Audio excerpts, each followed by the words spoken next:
Size bir tane metot sunayım. Belki şimdi anlamazsınız, ileride anlayacaksınız. İgnore edin derdi Tanzimat hekimi. Ne demek ignore etmek biliyor musunuz? Kale alma, tahfif et, sallama yani. Herif mesela sana müdürlük mü taslıyor, sallama. Tabii gidip terbiyesizlik yapma, polislik vaka çıkarma ama fazla da işte yağını da çekip sallama yani. Adam müdür olmuş mu olmamış mı anlamasın. Fazla da tafra satmasın. Efendim böyle sabah akşam bizim matbuatta olduğu gibi yağ çekmek zorunda değilsiniz. Görmezlikten gelirsiniz. Var mı yok mu? Bu bir metottur. Avrupa siyasi hayatında devamlı tenkitin yanında bazı işlerini görmezlikten gelirler. Kötü şeylerini değil. Adam kötüyse sözde iyi şeylerini de görmezlikten gelirler. Bu çok önemlidir. Ki o artık anlar ki düşmüştür. Partisi de anlar. Ve bu silik adam bir müddet sonra atar giderler. Demokrasi öyle ister zaten.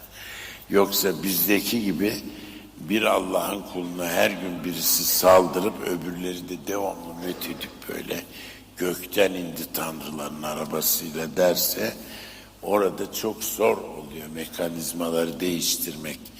Demokrasi maalesef her vatandaşın, her insanın kendi başına bir politik usta olacağı, ona göre manevra takip edeceği rejim demektir. Benim size söyleyeceğim şeylerin özeti şudur. Bu özetlerden birincisi, önünüzdeki programı mutlaka çalışmanız lazım. Yani bizim zamanımızın öğrencisi daha tembel, daha sallapatıydı. Diplomayı alınca da mutlaka iş buluyordu. Devlet konservatuvarını bitiren başkası pek yoktu. Sanatçı bunlardı. Mutlaka bir yeri giriyor. Kim varsa orada Eylül ayında görüyorsun. Falan filan devlet konservatuvarı yüksek bölümünü bitirdi. Devlet tiyatrosu ailesine girdi. Başarılar dileriz. Şimdi öyle bir şey yok. 250 tane tiyatro varmış İstanbul'da. Çoğusunun yerini arasan bulamıyorsun. O kadar zor hayat. Yok öyle devlet tiyatrosu sahnelerine falan çıkmak. İş bulmak falan yok öyle. Bir sürü konservatuvar var. İşsiz. Bu tiyatrocu için de böyle, şan tahsil için de böyle, kemanist için de böyle, piyanist için de böyle. Zor bir döneme girdiniz. Evet, ben tarih bölümünü bitirdim. Mutlaka öğretmen yapın. Yapmıyorlar. Belki aldığında siyasi eğilimler falan var ama yakında göreceksiniz o da bir şey yardımcak. İyi tarih öğretmeni olmak zorundasınız. İyi tarih öğretmeni olduğunuz takdirde devletin lisesi değilse de özel lise mutlaka size ihtiyaç duyacaktır ve alacaktır. Çünkü öyle bir imkan da var yani onu da söyleyeyim size. Tavsiye etmiyorum. Keşke bana sorsan nerede çalışırsın diye devlet lisesinde çalışırım. Hayatımda özel üniversitede çalışmadım. Bilkent hariç. Onu çünkü ben severim İhsan Doğramacı'yı. Gel dediği zaman gittim ömrümün ileri bir safhasında. Orada değişiktir. Değişik bir yerdir ama ben devletin eğitim kurumlarını seviyorum. Bu benim yapım. Fakat buna rağmen size şunu söylüyorum. Burada olmazsa siz kendinizi yetiştirmeye bakın. Türkiye'de bir iki lisan bilen, Türkçesi iyi olan, malumatı iyi olan bir hanımefendinin ya beyefendinin, tarih hocasının bak en şeydir, en flu meslektir. Dışarıda kalması biraz zor. Hele matematik gibi, fizik, kimya gibi dallar için bu daha zor bir şey. Yani mutlaka bir yere girer.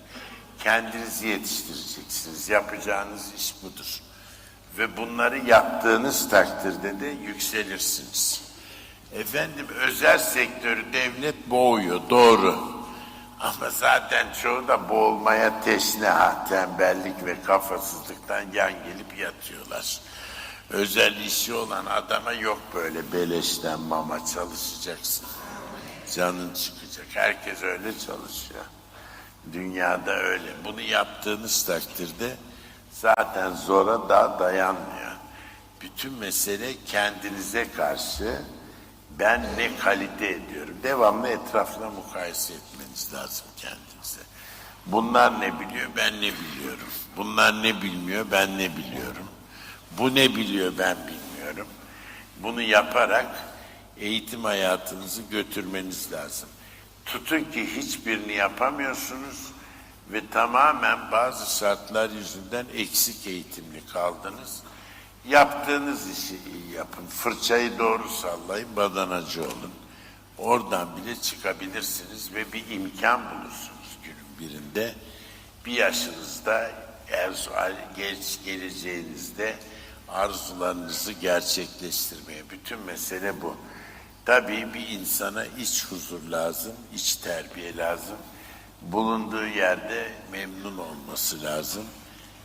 Azla da yetinmek lazım bazen ve az şeyle de mutlu olmak lazım. Yetinmek değil, mutlu olmak lazım.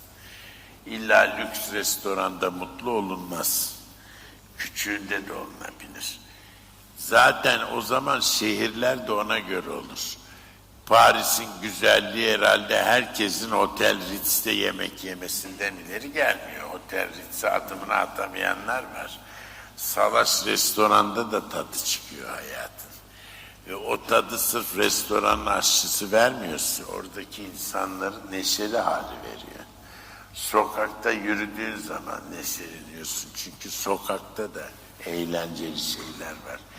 Siz yaptıkça şehir öyle oluyor, şehirler öyle oldukça gidiyor. Bak bu hafta Türkiye'nin bence tek gerçek belediye başkanına bir ödül verdiler nasılsa. Adam çünkü o berbat Anadolu şehrini, ben orayı çok çocukluğumdan beri bilirim. Tatsız, tuzsuz bir yer. Şaşardık yani bu kadar da eğitim düzeyinde yüksek bir halk bunlar yani istatistiklere göre. Bu melanet, bu tatsızlıkta nasıl oturuyorlar, ne biçim adamlar bunlar diye. Şu anda Türkiye'nin örnek şehri. Bütün kurumlarıyla falan.